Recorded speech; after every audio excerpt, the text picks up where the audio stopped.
So this is the second part of the talk on the Mahamritunjaya Mantra. The reason why we need a second part is because the last time that we talked on it, so much fear and resistance came up. People got very upset to know that they were making mistakes in the way they were using it, employing it. They didn't realize simple things. For instance, that the devta of the mantra is Rudra. So, so, see, like I said in the last talk, what matters in a mantra is three things. I didn't say the third thing last time. I was keeping that for the end. I'll say it today. Three things matter in a mantra. If it is a good, empowered mantra that can transform you, that can change your reality, that can change your consciousness, that can take you to a different kind of vibration. Who is the rishi who saw the mantra?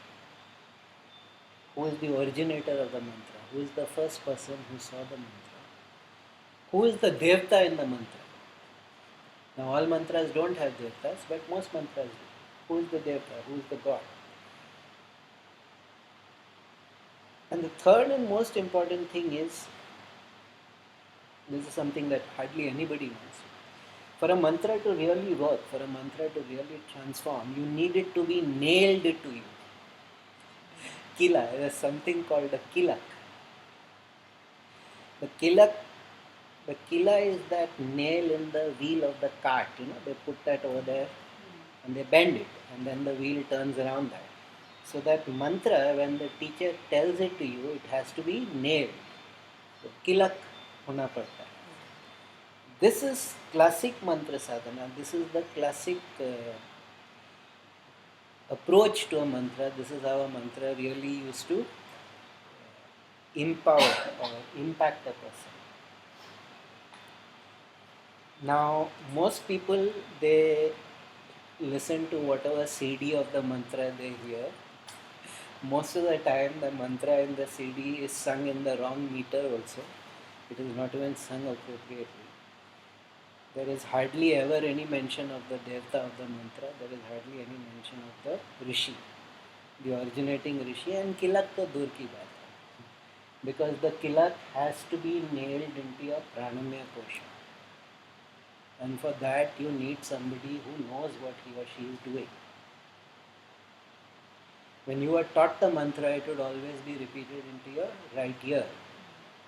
And that is what people were seeing from the outside, but actually the guru, the teacher, used to be nailing the mantra to you with that. There is certain internal energy procedure to be done, which I am not going to describe. But there is a energy procedure. So when we come to the Mahamritunjaya, which is normally called a Vedic mantra, but that is only a partial truth. Now here is the other problem with the Mahamritunjaya that most people don't know. Yes, all the words in the mantra, all the sentences in the mantra are from the Vedas, but they are not put together in any one place. In the Rig Veda, Yajurveda, Atharveda, and the Rishi of the mantra, not the Sama, Rig, Atharva and Yajur, the Rishi of the mantra saw that these phrases together vibrate in a certain way. So even when we say this is from the Rig Veda, that is only partially true. The full Mahamritunjaya is not in the Rig Veda, nor in the Samaveda, not in the Atharva or even in the Yajur. He actually put them together. The Rishi, as I explained, was Markandeya.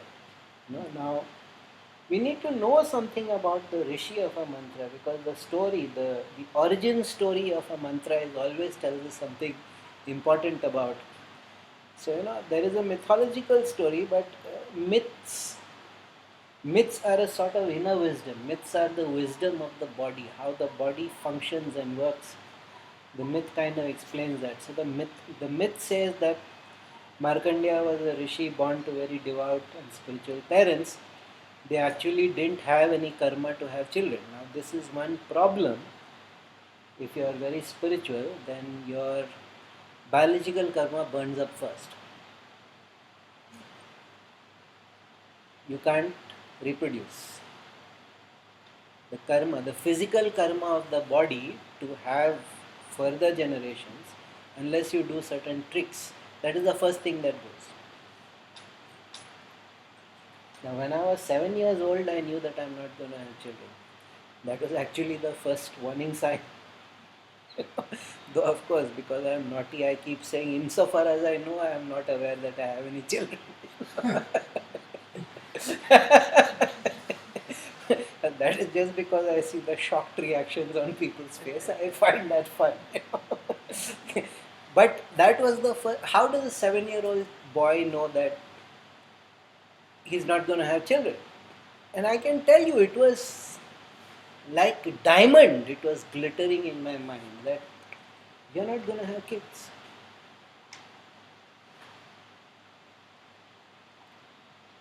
So Markandeya's parents were people like that. They didn't really have the destiny to have kids because they were extremely spiritual.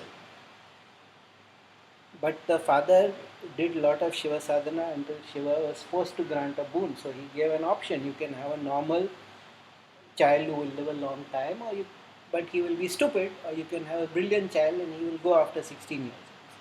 Because that was the maximum karmic readjustment that Shiva could do. Because the karma has to be created. When I explained how this thing Salim Chishti fixed Akbar's karma, I explained that for the child to be born for Akbar, Salim Chishti's one child had to die. And then that karma was granted. And that was Salim, that was Jahangir. So the karma can be manipulated only to a certain extent. So if you wanted a brilliant child, then the Ayu could not be granted. The years could not be granted. If you wanted years, then brilliance could not be granted. So even Shiva cannot manipulate karma beyond a point. He will not. So Markandeya's father is sensible fellow. He said, okay, I'll deal with it. I'll see what can be done. And so he put the child into Shiva sadhana from very early on. So by the time for death came, he had burnt up all the karma, he had burnt up all sabija karma, he had burnt up all agami karma, he had burnt up all prarabdha, and he was basically in a state where he's outside of time. That also I explained, that Markandeya is the only being in the whole universe on whom time does not have any effect. Because basically Markandeya doesn't have rupam.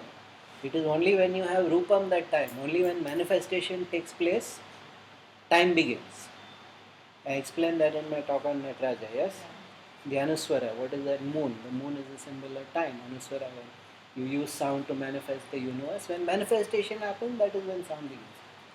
Now Markandeya is outside time, and in the Markandeya Purana, he has even written his eyewitness account of the creation of the world and the age of the universe and all those things. Only now, with our current day understanding of physics, we understand that those time frames are not absurd, they are actually quite accurate.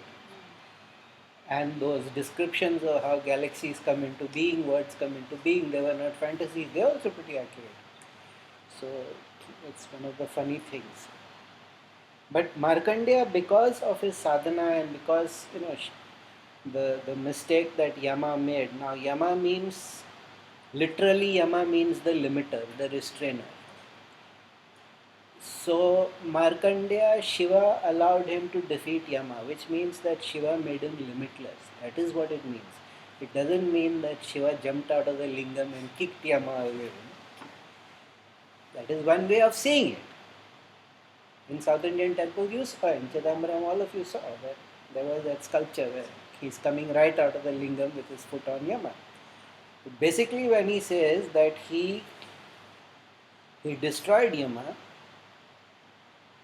it means that Markandeya became limitless. Limitless means without rupam. Having no rupam means not being in time. The minute you have a rupam, you come into time.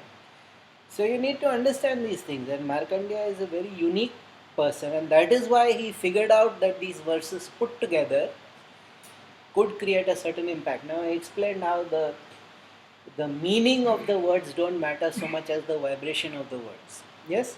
Do I need to explain that again? Ram was not there. Basically, I've said this many times. It's one of my standard things that what a word means is not so important as how it vibrates. Each sound sets off a certain reaction, a consequence in your physical body, in your mental body, in your emotional body, and most of all in your pranamaya kosha. And that altered vibration, when Kundalini Jagran happens, when we do the breaths, that's what we are doing. We are consciously making ourselves vibrate in a more strong fashion. So that you actually vibrate differently when you become, as you progress spiritually, your entire body, your entire mind, your entire emotions, and most of all your ki, your prana, it starts vibrating differently. That's the core. That's the core of transformation. Your vibration literally changes. So the mantras are a technology, or a sort of almost reverse engineering technology where they put they figure out the vibration of the appropriate part of the body. So each mantra will affect different parts of the body, different parts of the mind, different parts of the emotion, different parts of the prana. And the genius of the rishi, or the skill of the rishi, is discovering that. So while of course the words mean a lot, in the end it's the vibration of the words. It's the syllables that mean the most. The words also mean something. But as I said, this is a created mantra. It is almost a created mantra. It is not a direct straight line. He took bits from here, put them together and discovered that it is having a certain kind of unbelievable impact. So the Devta, I am not getting into that again because I explained about the Devta, that Rudra is the Devta of the mantra. But the aspect of Rudra, you see again,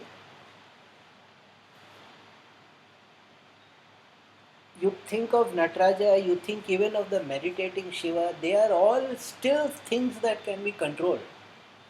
They are all still things that forms, rupas, aspects of consciousness that function within parameters. Even if the parameters are vast, even if the parameters are like galaxies, there is an outer limit to them. But Rudra, there is there is no limit. He is very badly behaved that way.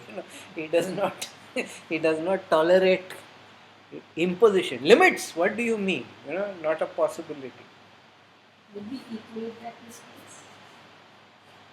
If there can be a form that is pure Akasha, that is Rudra. If any Rupa can ever be consisting solely of Akasha, then that would be Rudra. And it wouldn't even be the one we saw in Chidambaram where he's standing very nicely. It's that guy with the leg up, Yeah, you saw the temple in the side, yeah? Yeah, Vyurdhava Pandava, it's that fellow. Yeah? You saw him, no? The way he's dancing with the leg totally up. That's the one. If a Rupa can be held, see, normally a Rupa cannot be held with too much Akasha. You need Prithvi, you need Agni, but if a Rupa can be held with Akasha, that is Rudra. Wherever things are felt at their most intense, wherever things are felt at their most powerful, that is Rudra. Anytime you feel something has come to its most piercing peak, its most powerful peak, that is Rudra. Kali is the feminine aspect of, it's just, because energy is also masculine and feminine. Rudra is the masculine way in which it is. But the fact is, that is why Markandeya is outside of time. Because Rudra is fundamentally limitless, Rudra is fundamentally without form, so if he gives a gift, he will give what he has. No? He will give from his Swabhava. So, alright, you are free of this nonsense of time and reincarnation and yugas, and enjoy. Now the kelak of this thing, of course, the mantra, of course, I won't talk about it because that is not, lots of sadhana has to be done. Now see, the problem again with this mantra is usually this is a very expert mantra. This is a mantra for people who have done lots and lots and lots and lots of sadhana. They've done the Mula mantras, they've done the Bija mantras, the foundation mantras, the seed mantras. So their system, the physical system, the mental system, emotional system, pranic system, all become stronger, stronger, stronger. After that you get all the Gayatri and Mahamritunjaya and things like that. Nowadays, of course, everybody is in Shirshasana, so everybody tries to begin at the top, and it simply doesn't happen that way. And the fact is, everybody repeats the mantra. That is not the point of the mantra. The point of the mantra is to understand it. The point of the mantra is to comprehend it. The point of the mantra is to internalize it. Once you understand the meaning of the mantra, you should live it, or it should live through you. Even better. But most people are doing just like a parrot, they are just repeating mindlessly. Which is why the word Sugandhim, or even when I am doing on the Patanjali Yoga Sutras, there are so many verses where people are just skating over it, They're just skating over those verses without any kind of engagement. And that is not the purpose. That is not the purpose. And then, of course, the other problem with multiple mantras, mantra japa nahi hai, grantha japa hai, as I keep saying. If you have a correct mantra, that's all you need to do. Now, if you have a mantra, there is a rishi, there is a devta. There is a already established 6,000 years this mantra has been going on, maybe much older than that. There is an already established channel, right? So the Shakti is beginning to flow, the Shakti to transform you. And suddenly you put 6 boulders there because you have 6 other mantras going on simultaneously. How is the Shakti going to flow? So you've caused a traffic jam basically. So the problem is, because we don't have any pope, we don't have any hierarchical structure of authority, everybody becomes their own authority. So people don't understand that, we are not doing anything, we are just mindlessly blabbering a mantra. Somebody I heard once say, I do this Aditya Hridayam mantra and I've been doing it for 20 years, but I can't remember it unless I have the tape on. And I'm like, what is this man saying? 20 years and you can't remember 4 lines? So obviously he has not thought about the words, he has not thought about what it means, nobody has really seriously explained it to him. 20 years he has wasted his life, and do not think that, oh, that is not possible, there will certainly be some impact. No. Yeah. All those are very pleasing delusions. I am sorry. You can totally waste entire lifetimes, not even one lifetime. Yeah. You can waste 20, 30 years of your life following some sadhana and you have achieved big fat goose egg at the end. Absolutely nothing has happened. Yoga is very hard. Yoga has no time for foolishness.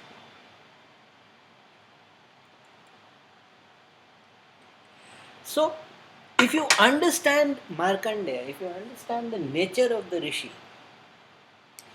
you will understand that if you are the kind of person who likes to have lot of material, tangible things, this mantra is not for you. Because this mantra will dissolve forms.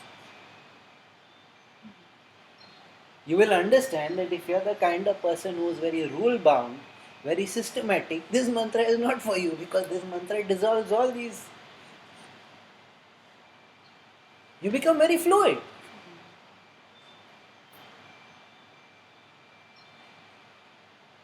Of all the hundreds of millions of people, I don't know, there must be at least 100 million people doing this mantra. Out of that, even if 5,000 know that Markandeya is the Rishi, I'd probably have a heart attack. And out of those 5,000, if 10 could explain what Markandeya is or what his nature is, then to Ram Nam Satya guarantee. Rudra chodo. Let's leave Rudra out of it, because that is directly from the Vedas. Directly from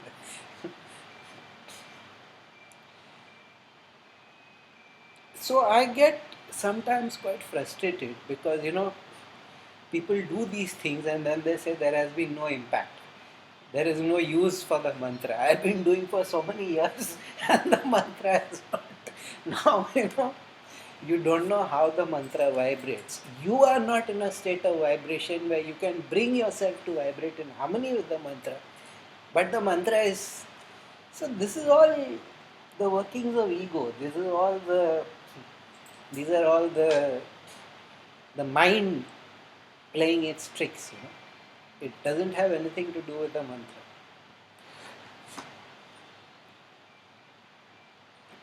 Because we don't have any one single religious authority or institution doesn't mean we don't have rules. That is the other thing that people mistake. There are very strict rules. If you want to get into the mantra path, there are certain very, very strict rules. Everybody seems to think it should be public domain. It is Wikipedia. Anybody can pick up a mantra and start. Sorry, you have to earn it. It doesn't come like that. So let's look at the words one more time. Let's see how the mantra plays out. Let's see how it impacts. You see, now the word Om is not a word. No, Om is just the seed. Om is the Mooladhara. Om is the foundation of everything. All manifestation is founded on that one vibration which is called Om. So all mantras begin with that reason. The mantra, that is the foundation for the mantra. When you say Om, you are creating that vibrational foundation. Then all the other words, meanings, everything, but the Om is the foundation. So that is the reason why we say Om. Some mantras you will notice they don't have Om in the beginning. There are certain deep reasons for that. Because the vibration of the Om will cancel it out, or the vibration of the Om will make the mantra too powerful and it will burn you up. So some mantras don't begin with Om for that reason. Most mantras do begin with Om, but some very few mantras. Om Trayambakam Yajamahe Sugandhim Pushtivardhanam. Trayambakam means the three-eyed. What does it mean, three-eyed? Not genetic mutation, yes? What does it mean that a person has three eyes? No, now we must ask. I am repeating every day. Om Trayambakam Yajamahe Sugandhim Pushtivardhanam. Kya matlab Trayambakam? Who is Trayambakam? What is Trayambakam? Why does he have the third eye? What does it mean to have a third eye? Now, of course, the obvious answers are correct. You have intuition, you have inner vision, you have inner sight, you have deeper way of penetrating. But it's much more than that. If you really go following that Trayambakam and you are in that vibration, you begin to understand that it's saying something about the way the Kundalini functions. That we offer Bilva Patta to Shiva, yes? Bilva leaf. Yes? Now, Bilva leaf always has three. Notice that? Yeah? Three eyes of Shiva. Yeah? You can look at it that way, that it is an external symbol of the three eyes of Shiva. And it looks like that also. Two eyes to the side, one eye in the center. But what is this three? What is this three? One in the center, two to the side, one to the left, one to the right. If you are in mantra, which means you are basically in the tantric tradition, you very soon understand they are talking about the way the prana moves. They are talking about the way the kundalini moves. That is basically the three channels, the three main nadis, Ida, Pingala, Sushmana. So now we come to a deeper level. This is not just about Rudra, this is about the kundalini. This is about that power, that Shakti, that consciousness which transforms. Which is why it is the most powerful mantra. After the Gayatri, it is the most powerful. powerful mantra.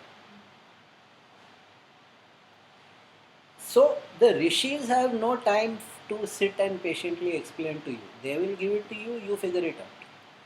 If you come to that level of understanding, the knowledge will also dawn on you. If you don't come to the level of understanding, you are a fool who should not have that knowledge.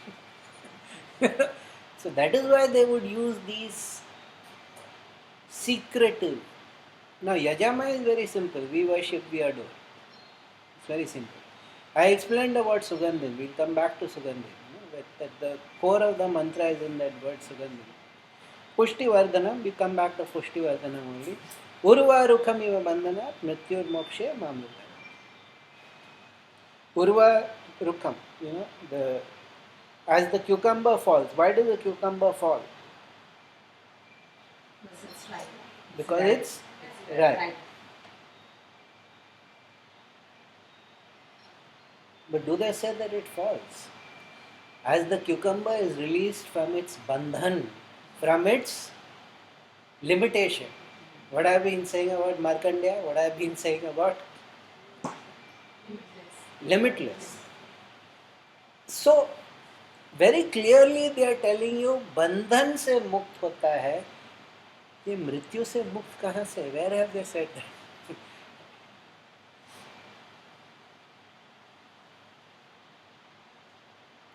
As the cucumber falls from the stalk, release us from our bondage, our bandhans, our limitations, our vasana samskaras. Our personality is our biggest bandhan. Our swarupa and our sarupa. Yes. Yeah. Our individual personality and our multiple social personalities. Yes. They are all our bandhans. None of them are the truth about our rupa. None of them are the truth about us either. So the cucumber falls because it becomes ripe. What does it mean to become ripe? Does it mean to become old? Kacha, when we say somebody is kacha, unripe, what do we mean? That person is not very sensible. That person is not very intelligent. That person is not very capable. Kacha khiladi, raw player. What do we mean by that? The person doesn't have the skills. The person doesn't have the experience. The person doesn't have just the track record, or so the aspect of developing oneself, the aspect of not being raw, the aspect of becoming ripe is very clearly, because as the cucumber falls from the stalk, it doesn't say pluck from the stalk. As it falls. Now cucumber is very interesting. Now see, this is why this is a tantric mantra. At its deepest level, this is a tantric mantra. Because the vibration of the cucumber is exactly like that of a human being. And you can actually do Narabali with the cucumber as a substitute.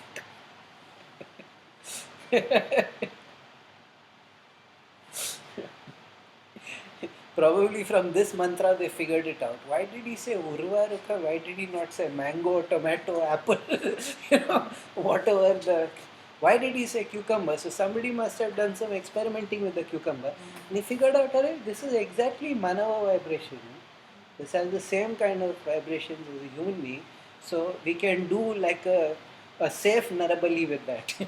We can do something which is not illegal and dangerous and karmic kind of thing, and we can get the same kind of benefits with that. So that cucumber is a very interesting vegetable in that sense. So that the cucumber's vibration is... Now, which is why yogis make such a fuss about the food they eat, because they are not making a fuss about the taste. They are not making a fuss about... They are making a fuss about the vibration. They are making a fuss about the vibration and how the food changes your vibration internally.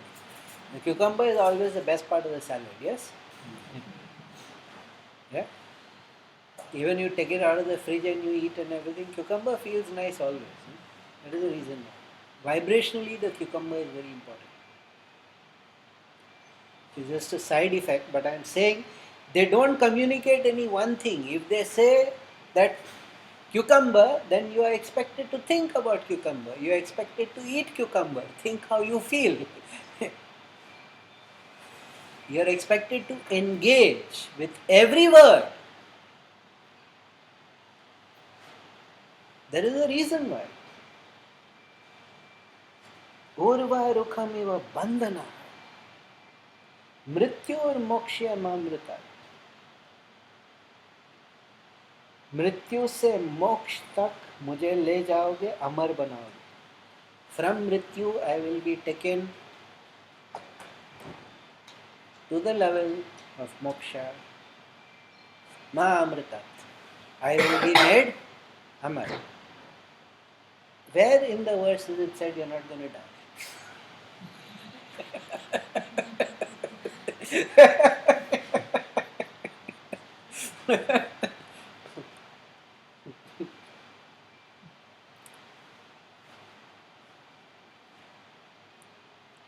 What does Mrityu mean? Again, why does he use the word Mrityu? Remember, he doesn't say Yama Moksha. He says Mrityu Moksha. Yama is not Mrityu. The two should not be confused. Shiva is actually Mrityu. When does death happen? Death happens when Shiva comes for you. The Kundalini is so happy to see him that it jumps out of your body, you are dead. Yama is the first human being who died. He is responsible for allotting karma. After you die, then he decides. So he is the judge of men's karma. He is not the Lord of death. This is one of the biggest misunderstandings of the culture. Shiva actually is death. And we are saying Mahamritunjaya, and we are worshipping the person who causes the. But what does it mean to die? What does it mean? Mrityu hone se, what does it mean? It means that your 70, 80 years of personality that you have accumulated, you can no longer hold on to it. The body is tired of you. Your mind is tired of you. Yeah, you are tired of living, and so you drop it. It means boundaries, bandhan start dissolving. Why there's a Shiv temple in a crematorium? For the same reason.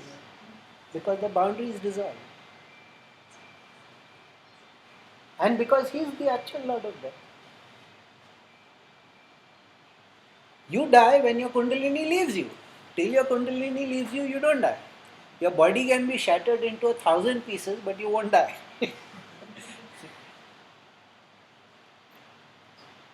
See, that lady who used to come for meditation, her karma is all burnt up.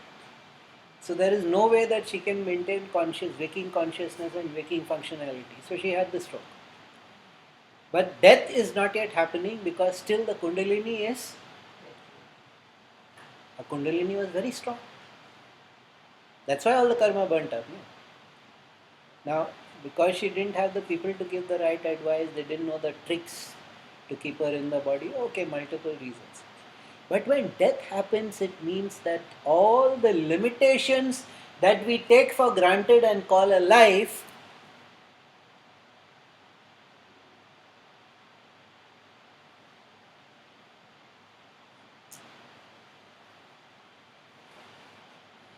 मैं इस शरीर से तंग आ गया हूँ मैं इस जिंदगी से तंग आ गया हूँ. What are we saying? We are saying we are feeling cramped. We are saying we are feeling limited, bandhan. Ultimate bandhan क्या है? Annamaya kosha. You are praying to the Lord of Death. You are to Rudra, the guy with no limitations, and the Rishi is Markandeya, who is outside time also. You want to be in the world, you have to be in time. Yes, in manifestation. You are praying to the fellow who's outside time, and you are saying this is going to heal you. But for remedies in astrology books, they said 1 lakh. They don't know anything. They don't know anything. You are asking a stupid question like this, Ram. After all that I have said, you are asking a stupid question.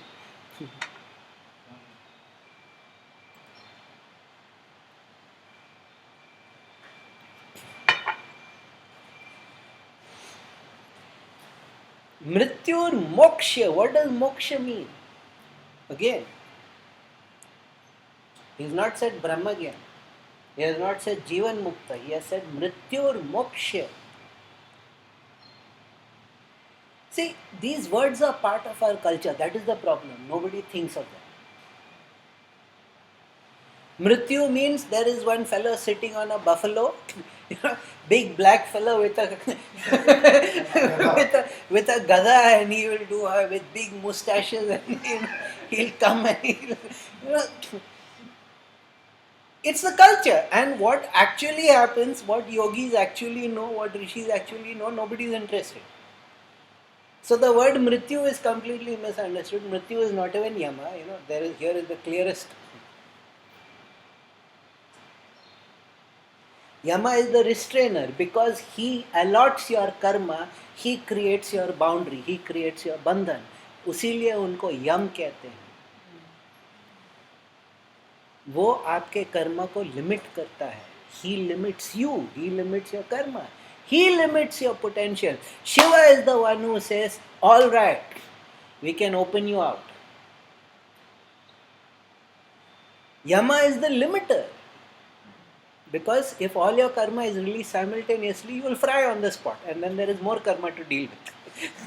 So he gives it to you in 60, 70, 80 year packets that you can deal with. This mantra frees you. This mantra opens you from your limitations of gender, your limitations of name, country, age. That is moksha. Moksha is that complete finish of all karma. If there is no karma, there is no limitation.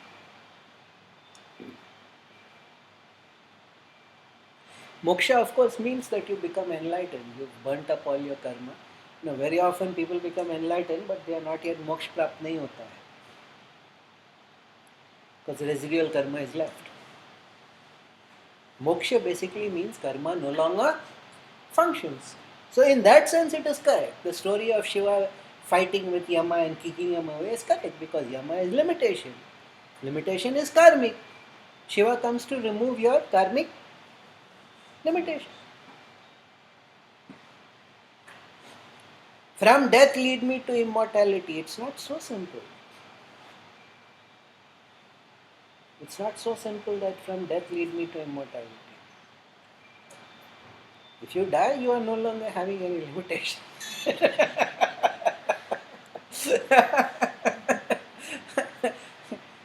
You want to get moksha? Alright. Many yogis say, Acha, you want moksha? I'll give it to you right now. You'll have to die. Is that okay?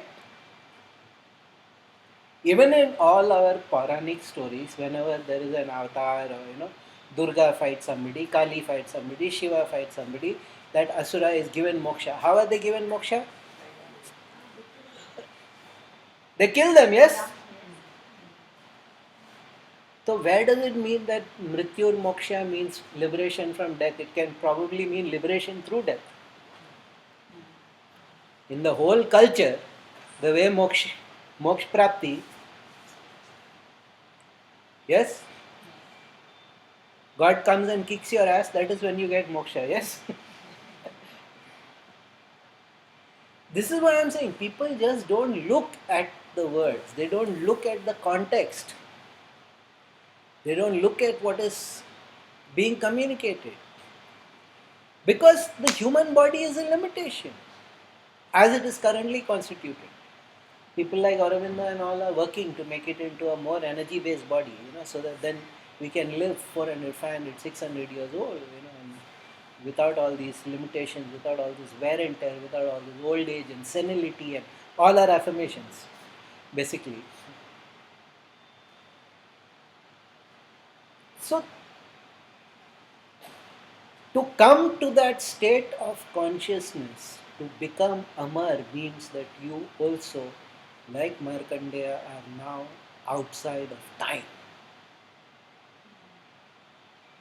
How many people do you think have managed that? And what do we do? Anytime somebody has an accident, anytime somebody has malaria, and I explained so many times that is dangerous because this does not burn up the disease. This does not heal the disease. If the disease is because of a karmic reason, the karma is burnt, therefore the disease goes. Because it is called Pushti Vardhanam, it is not Chikitsa Vardhanam. Yes? Healing is Chikitsa. Yes? If it was meant to heal, they would have said Chikitsa Vardhanam. Pushti Vardhanam. Pusht means what? Health, strength, robustness. To be in a good state. He will grant you that. Why? Because how else will you do sadhana?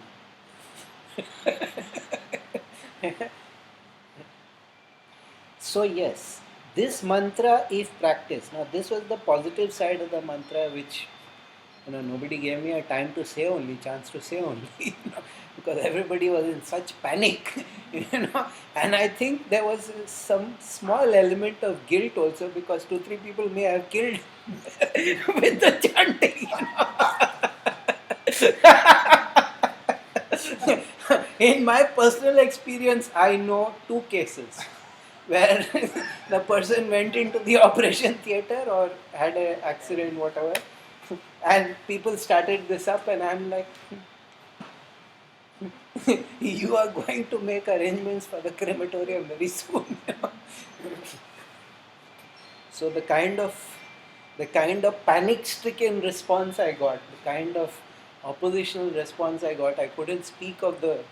See, now this mantra does not heal. Please do not say this is a healing mantra. This is a health-giving mantra. Totally different.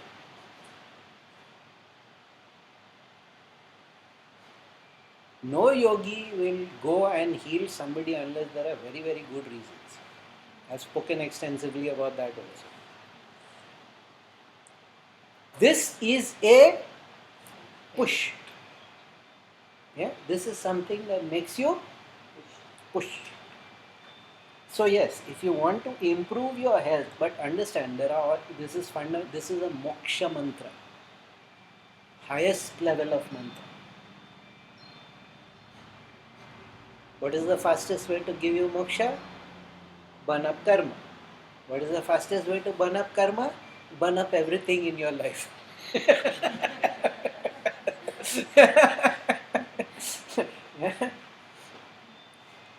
Remember, this is a moksha mantra. Now your intention with which how you go into the mantra is very important. If you are going to do it to become pushed, you must be very, very careful.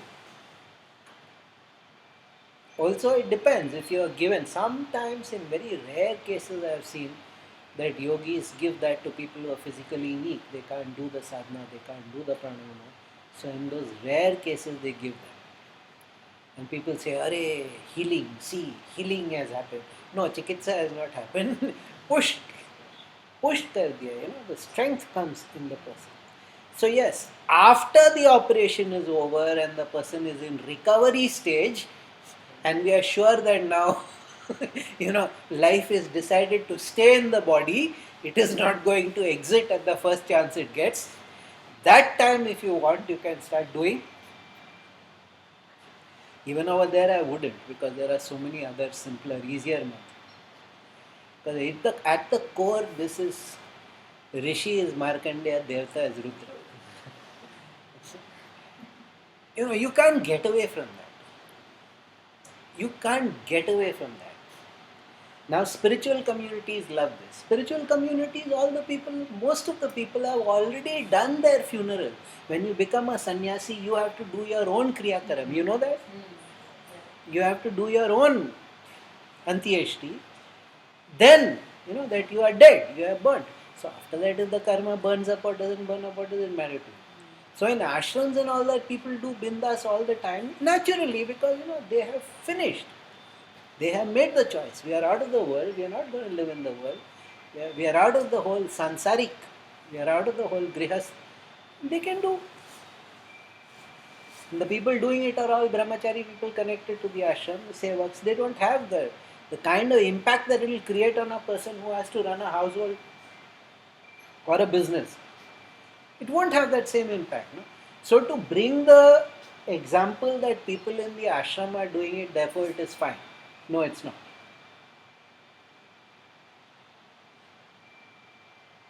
Yes, if you do it, it will certainly make you healthy. But I am saying there are many other.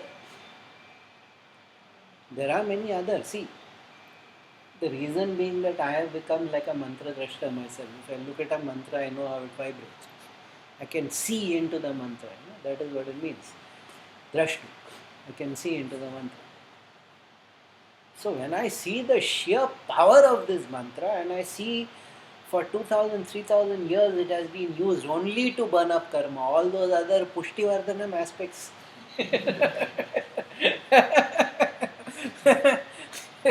Then you engage with it, don't complain. No? Which is not to say that if you don't want, if you want it to provide you health, of course it will provide you health. Most certainly. But you have to be that strong. This is what I am doing it for. This is my intention. This is my sankalpa.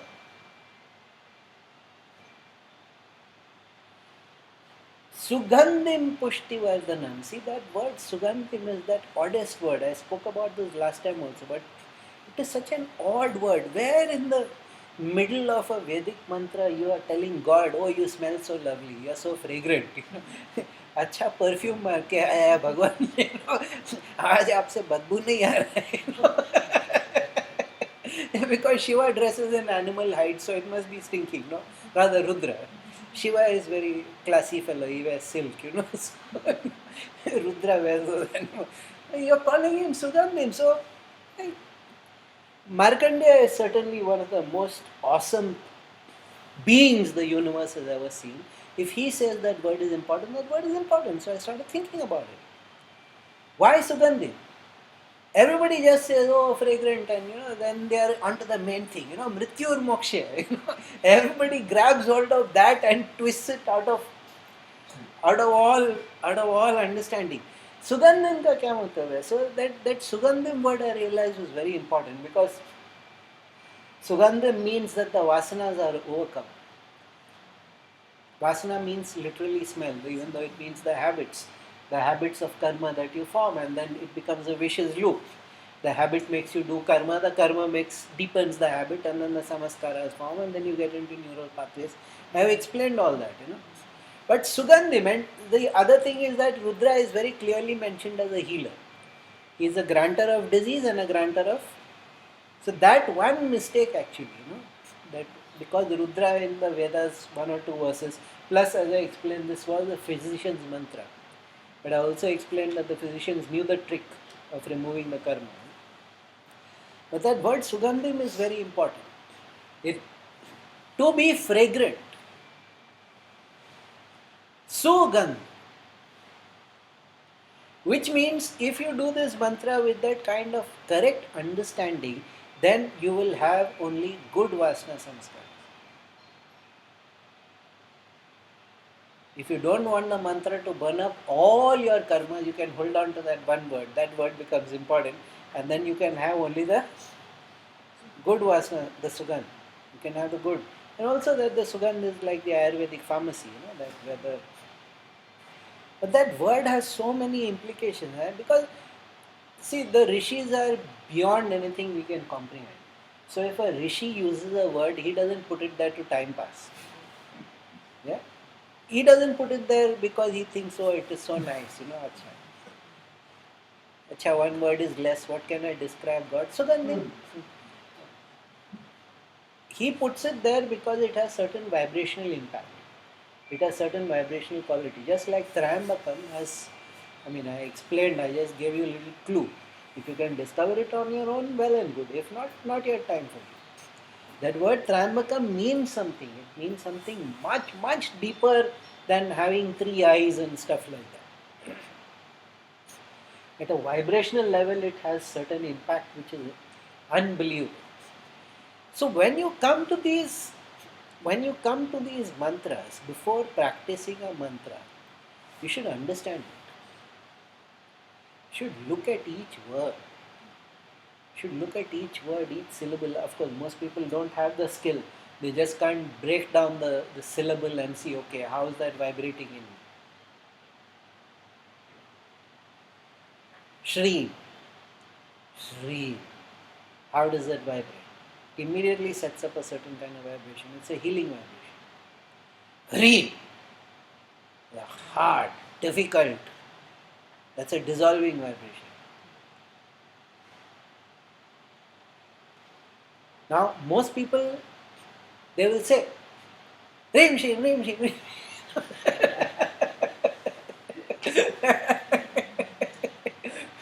But how does that impact? In the body where? Left leg, right leg, both legs. More in which? How does it affect the circulation? Because if you really know and you're in that vibrational level and your prana is up, you can feel the circulation change. You can feel your breathing change. You can feel the way the ki flows to it, the prana flows to it change.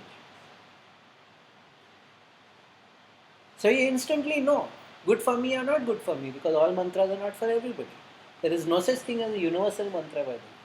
Yes, there are certain public domain mantras everybody can use without too much damage, but no mantra can be said that this is good for everybody. That only Om. And even Om you are not supposed to do, because if you do Om too much, you get into Vairagya. So many people, lovely Om chanting. Let us all do some Om chanting. After your meditation, why don't you say Om? Because I don't want to be abused by your families.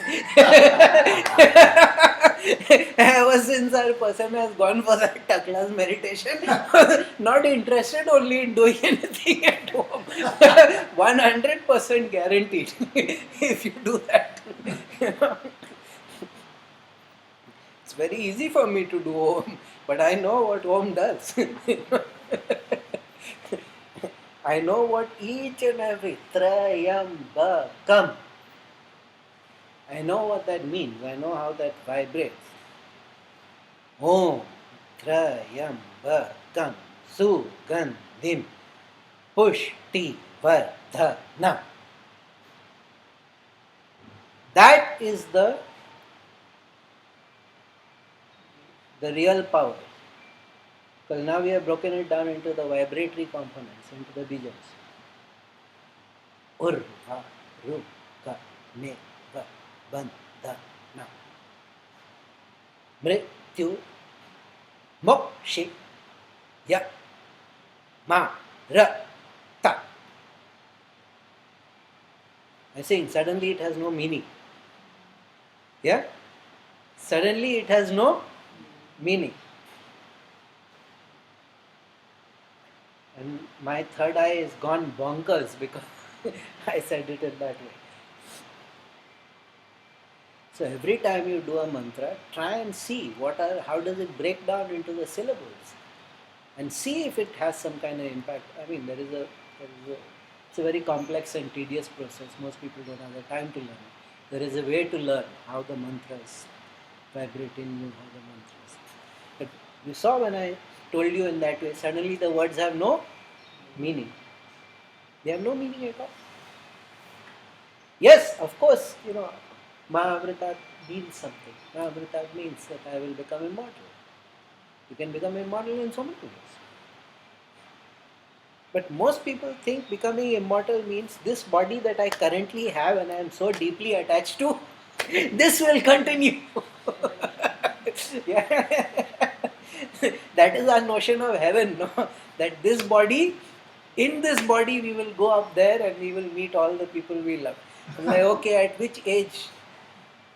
When you are young, when you are old, at what age will that body be over there? So those are all childish. Those are all beliefs of the childishness of human minds. That is not what heaven is. That is not what Swarga is, and that is not what Naraka is. We are certainly, if not actual Naraka, a branch office of it. Wait. But those are not the truths. Yogis at least know the truths about these things, and yogis, and as a culture that is so deeply founded on yoga, we should not have foolish things. When people are there, New Age people are there to do the foolish things in spirituality. Why should yogis do that. Let the New Age people do that. So, when we are doing the Mrityunjaya mantra, therefore does it mean we should never do? Not at all. But you should do when you are ready, and you should do under supervision. You should do it with somebody who knows what the bloody hell he is talking about, and who knows what does Markandeya mean, what does Rudra mean, and who knows the killer.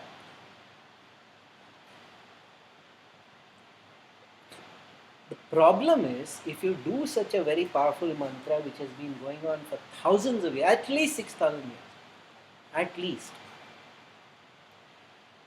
the karma will move or the Shakti will move in the easiest channel.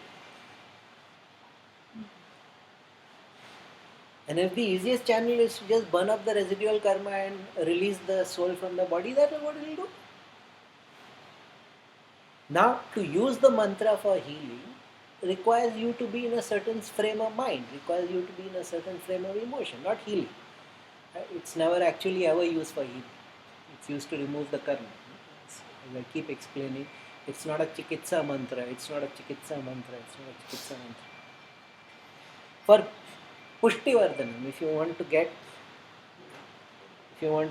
into health, you need to hold your consciousness at a certain level. You need to hold your emotions at a certain level. There is a particular kind of breathing that you need to do when you are repeating the mantra to grant you push. Now, have you ever heard any of this before? That each time you say the mantra, there is a particular way to breathe? Now, that is one of the big rules. So, in your astrological books, those are not mentioned because they don't know. They are also repeating. They have got some old moth-eaten palm leaf manuscript. They translate it badly and then they put it down. Because the real knowledge about these things is never ever written down. Well, I have told you there are many ways in which you can breathe. I am not going to tell you what the breathing is. That only if somebody is learning. Then and only then. How do you breathe? There is a particular way to breathe. There is a particular way to be in emotional condition. There is a particular way to be physical. So sometimes there are certain mudras that have to go along with that.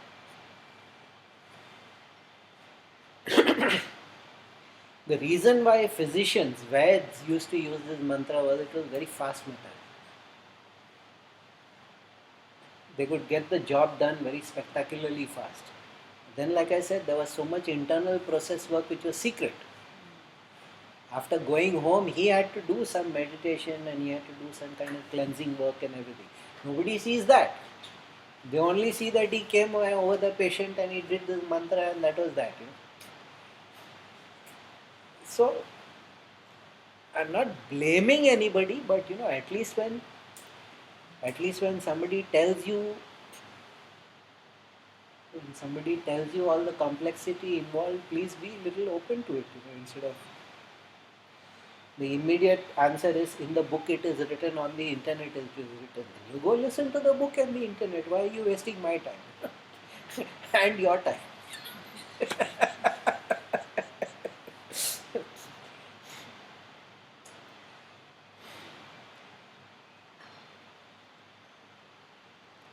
A reason why this mantra has become so popular is because people want to deal with the best without considering, have we come to the point where we can,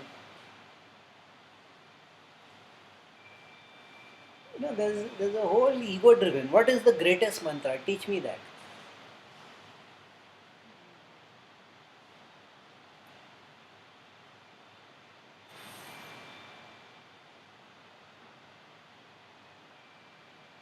As the transmission became more and more difficult, as people began to die, the experts in these matters realized that all this had better be written down now, because we cannot rely that there will always be enough people to know them by heart and orally transmit it. So they started writing them down, but they never write down the full thing. First they were written in books, then everybody started printing the books, then everybody started making music videos out of them, or because Nobody will spend any money on any kind of popular music, but on spiritual mantras, people will still go and buy the CD. Now even that is stopping, but it was the only way the music industry was surviving. The spiritual chants. And like I said, the kind of manners in which they mangle the poor mantras there, that is another matter altogether. And the kind of music they put over there, how can you do this to a mantra? But it's all from good intentions. That is the tragic aspect of it. It's all done with these very, very good intentions. But if you are going to deal with what is supposed to be one of the greatest mantras in the Vedic tradition, please have the humility to consider, am I worthy? Do I really have the... Because what you are saying is, I can be Markandeya. I'm not saying you can't be.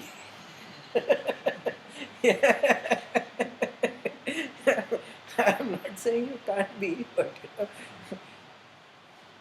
the, nobody is willing to do the hard work. Nobody is willing to do the many years of simple sitting and frustration and not breaking through, and nobody is willing to do the foundational mantras, nobody is willing to grow in stages. Everybody thinks we are Hanuman. We will jump.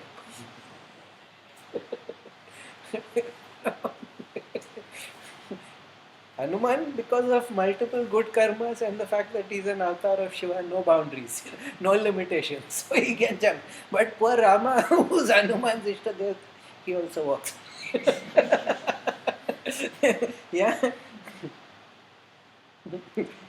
People never think of that. People never ever think of that. Like what? Rama couldn't jump or what? He could, but he is Maryada Purushottam. What are Maryada is the good boundaries. What are the reasonable boundaries that we need to function, to survive?